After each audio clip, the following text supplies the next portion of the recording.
Tanta vida pra viver, tanta vida a se acabar. Em 2024 se faz memória dos 60 anos do golpe militar de 1964. Sim, golpe, não revolução. E como bem disse Bertolt Brecht, a cadela do fascismo está sempre no cio. E nos tempos de hoje, ela está mais prenha do que nunca. Fala aí, pessoal do Filodoxia, tudo tranquilo, tudo beleza? Eu sou o Thiago Gribarni, você está no Filodoxia para uma lista, um top 5, um top 6 de filmes sobre a ditadura militar no Brasil, comemorando aí, como eu já disse, 60 anos desse momento nefasto da nossa história. Vamos trazer aí documentários, longas, entre outros, para a gente pensar essa questão e fazer memória, algo que a gente fez tão pouco, né, e não fez tão bem assim. Abaixa a ditadura! Abaixa a ditadura! Jamais será vencido!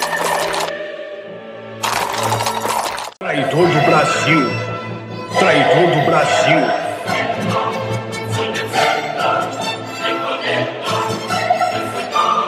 E seus amigos, onde estão? Mortos.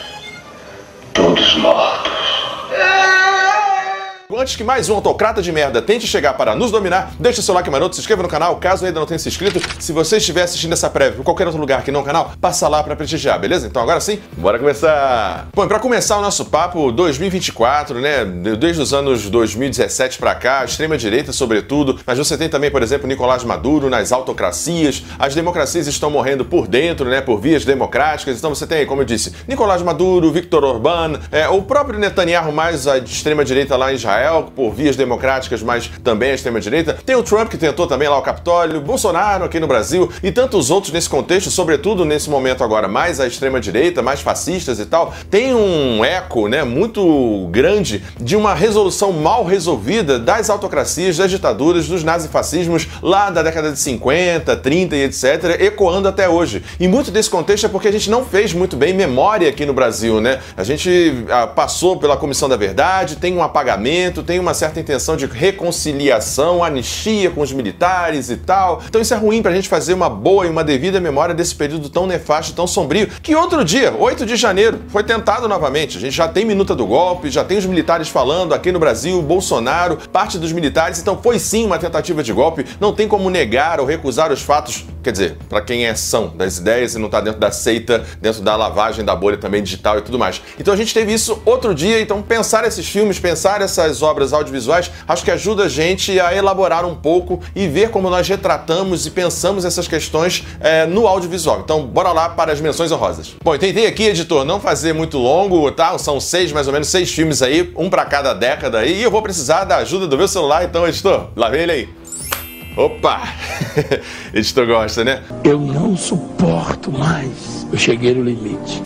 Vamos lá para as menções honrosas aqui. Não tem essa coisa de melhor e pior, tá? Número 1, 2, 3, 4, 5, não tem isso. São todos bons filmes, uns nem tanto, outros eu gosto, mais ou menos. Mas bora lá para as menções honrosas. Primeira menção honrosa para nossa querida Argentina, já que eu falei de memória coletiva e etc. 1985, de Santiago Mitre. Foi o concorrente da Argentina no Oscar 2022, né? Foi produzido em 2022. Um excelente filme, tem crítica aqui no canal que fala justamente dessa memória, desse julgamento desses militares, desses envolvidos na ditadura militar lá na Argentina, algo que a gente fez muito mal e porcamente aqui no Brasil, ficou mal digerido e isso aí tem esses regurgitos de autoritarismo, de autocracia, como a gente viu no 8 de janeiro aqui no Brasil. Então, primeira menção rosa, 1985, Argentina. Segunda menção honrosa, Marighella, de Wagner Moura, de 2023. É um filme que também tem crítica aqui no canal, que tem o seu Jorge no papel, tem Wagner Moura na direção do seu primeiro longa. É um filme que eu achei mediano. Eu acho que o Wagner Moura é bastante promissor, o seu Jorge tá muito preso ao texto, não tá nas suas melhores atuações, é um filme mediano que entrega mais ou menos o que eu tava esperando, me decepcionou um pouco. Então o filme do Wagner Moura é muito importante pra gente pensar a figura do Marighella, né, e tem curiosidade aí que seria vivido não pelo seu Jorge, mas pelo Mano Brown, né, mas aí por problemas de agenda o Mano Brown não pôde fazer. Editor, se tiver aí, mostra a similaridade entre o Mano Brown e o Marighella, olha só, é bem parecido, né, mas o seu Jorge entrega aqui um papel bem ok, e o filme também bem ok, mas acho que figura aí nessa menção honrosa. Terceira e última menção honrosa, também Brasil, aí eu acho que fugindo um pouco do audiovisual live action, vamos aí para Uma História de Amor e Fúria, de Luiz Bolognese, que é de 2013, que é uma animação que tá lá na Netflix, excelente animação, que tem um período ali histórico bem interessante, que trata justamente da luta armada dentro do contexto da ditadura militar, traz uma narrativa decolonial, né? É uma narrativa a partir dos dominados e começa com as questões indígenas, as questões dos dominadores, dos colonizadores, dos escravizadores europeus e tal, e vai passando ao longo da história até chegar no futuro, 2040 e pouco, e mostrando como a luta de classes, como a dominação,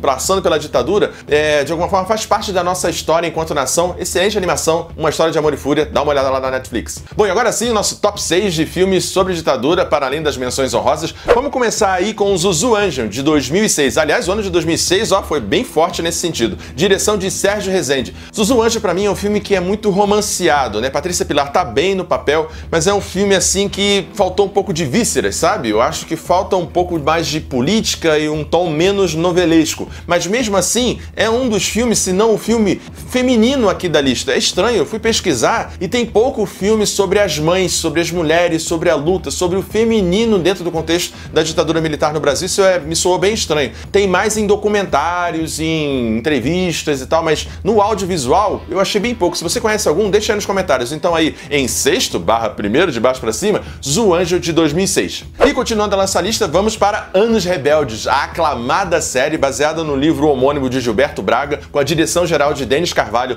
lá do ano de 1992, saudoso ano de 92. Excelentes séries, Anos Dourados, Anos Rebeldes, recomendo muitíssimo. Você acha lá no Globoplay. Que série boa, nossa, você acompanhar a construção desses personagens, os seus desfechos, os seus encontros e desencontros, Malu Mader, Cássio Gabos Mendes, um elenco excelente, assim, tá no coração de muita gente da minha geração, da década de 80 e 90, então assim, Anos Rebeldes é excelente, vale muito a recomendação, tá na nossa lista. E pra seguir aqui, uma coisa mais leve, mais sutil, se você quiser passar na escola e tal, algo mais assim, A Vida é Bela, né, uma coisa com a infância e tal, um ano em que meus pais saíram de férias, de Cal Hambúrguer, de 2006. É um filme assim, bem doce, bem gentil, mas ao mesmo tempo tem um ar, tem a pneuma da ditadura, né, quando os pais dessa criança têm que fugir, têm que se exilar, ele fica ali com um amigo /avô, tem um contexto ali da Copa de 70, salvo engano, tem uma boa construção de época, um design de produção muito interessante, a atuação do menino é muito boa, é um filme que ao mesmo tempo que é doce e gentil, tem aquele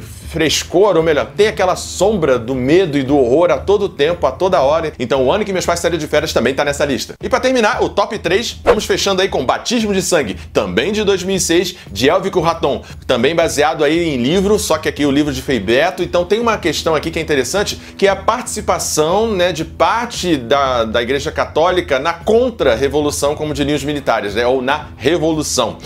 A participação, né, da teologia da libertação, a perseguição a freis e frades, no caso aqui dominicanos, foram presos, torturados.